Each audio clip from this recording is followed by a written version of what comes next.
Sir சம்பளம் ரொம்ப கம்மியாக இருக்குது சார். கொஞ்சம் ஏற்றி கொடுத்தீங்கன்னா குடும்பத்துக்கு ரொம்ப உதவியாக இருக்கும் சார். தம்பி, நான் உனக்கு சம்பளம் அதிகமாக தான் தரேன். ஆனால் நீ இன்னொருத்தங்க மூலியமாக வேலைக்கு வர, அவங்க தான் உனக்கு கம்மியாக தராங்க. நீ ஒன்று பண்ணு, நீ நேரடியாக நம்மகிட்ட வேலைக்கு வந்துடலாமே. அவங்ககிட்ட கொடுத்து உங்ககிட்ட கொடுத்துட்டு போகிறேன். அப்படின்னா நான் அவங்ககிட்ட வேலையை விட்டு நிற்கிறேன்னு சொல்லிட்டு உங்ககிட்ட செப்பரேட்டாக வேலைக்கு வந்துடுவா சார்? ஆ தம்பி, உன் சம்பளத்தை வந்து வாங்கிக்கோ. சார் இந்தாப்பா. சார் நீங்கள் 15,000 தரேன்னு சொன்னீங்க, ஆனால் இதில் 13,000 தான் சார் இருக்குது. அவங்க கொடுத்த அதே சம்பளம் தான் சார். இன்னும் 2-3 மாதம் ஆகட்டும், அப்புறம் பார்க்கலாம்.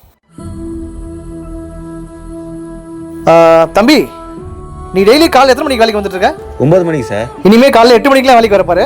ஆனால் இதுக்கு முன்னே நான் 9 மணிக்கு தானே சார் வருவேன். தம்பி, நீ அது அங்கே வேலை செய்யும் போது இப்போ நீ என்கிட்ட வேலை செய்கிற, நான் சொல்லத்தான் நீ கேட்கணும்.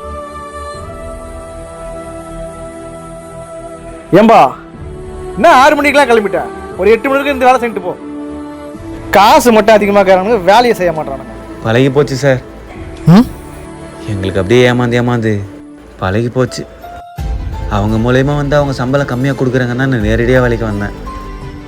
இப்போ நீங்களும் சம்பளத்தை கூட்டி கொடுக்காம வேலையை மட்டும் அதிகமாக வாங்குறீங்களே சார்.